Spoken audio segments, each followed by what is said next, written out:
Bien, donc voilà, à l'issue de ce romantisme-là, n'est-ce pas, disons, ce 19e siècle qui se caractérise par ce romantisme-là, nous migrons maintenant vers un autre courant, mais il n'a pas connu un tel grand impact que il est resté dans l'appellation mouvement littéraire, entre tantôt d'autres disent courant littéraire, etc.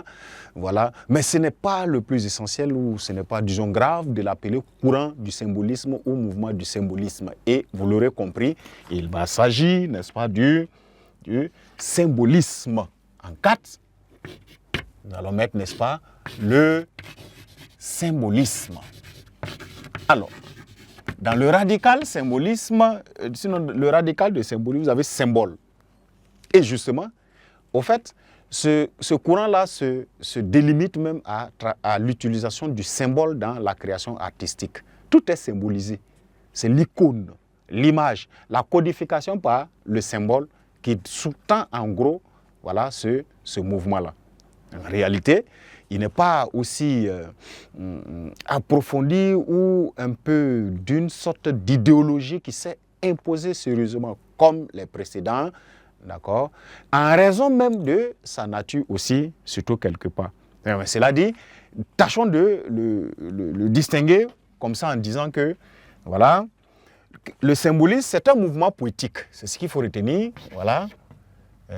On va le dire ainsi, le symbolisme, voilà, est je vais distinguer, mouvement politique, poétique, un mouvement poétique,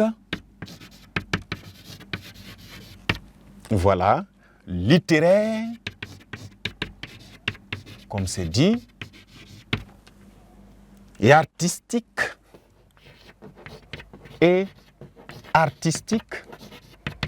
il a la particularité d'être surtout français. D'accord? Donc, un mouvement poétique, littéraire et artistique, surtout français. D'accord? Voilà.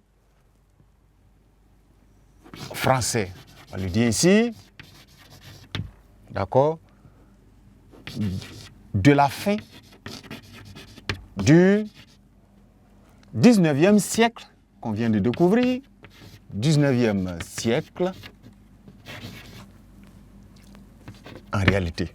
Donc, vous voyez, ce cours d'histoire littéraire vous donne une certaine réflexion philosophique qui veut que la liberté même appelle parfois à une exagération, à un excès. Alors, du classicisme au XVIIIe siècle, au romantisme, vous voyez le relâchement, d'accord, la liberté qui s'insérait dans les manières de faire, dans les productions artistiques et littéraires, etc.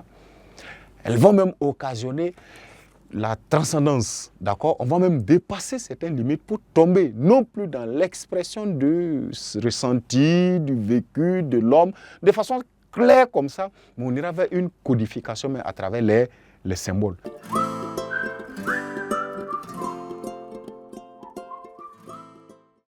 Et le mouvement qui porte l'étendard, ou en tout cas qui porte cette manière de faire-là, est ce symbolisme-là, d'accord, qui n'a eu autre objet que, voilà,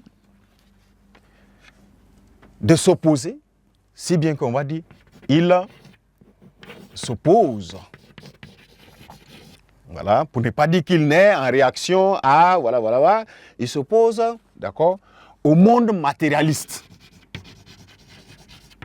Voilà. Au monde, on va dire comme ça, matérialiste,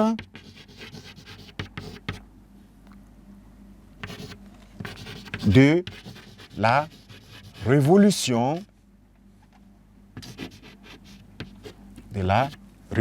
industrielle.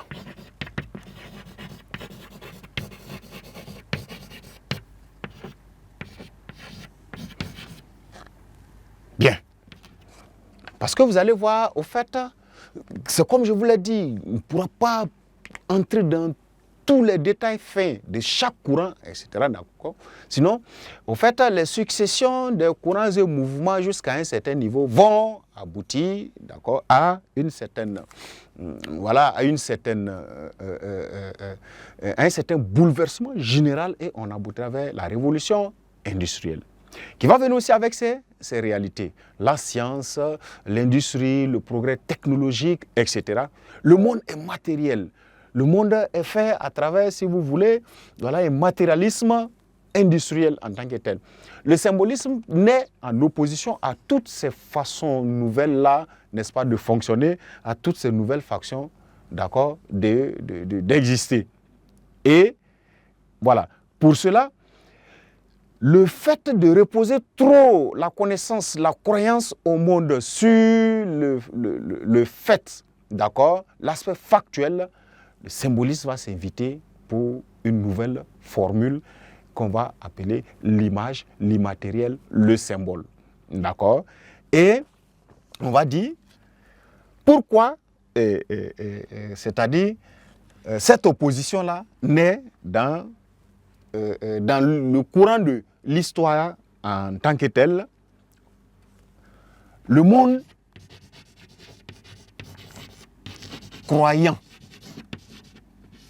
n'est-ce pas, seulement, ou de plus en plus, si vous voulez, seulement au progrès,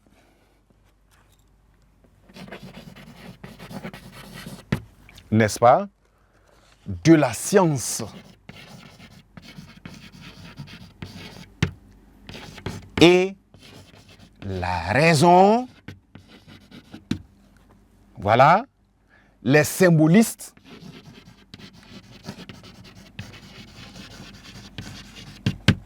vont imposer, on va le dire comme ça, imposeront, n'est-ce pas, ont imposé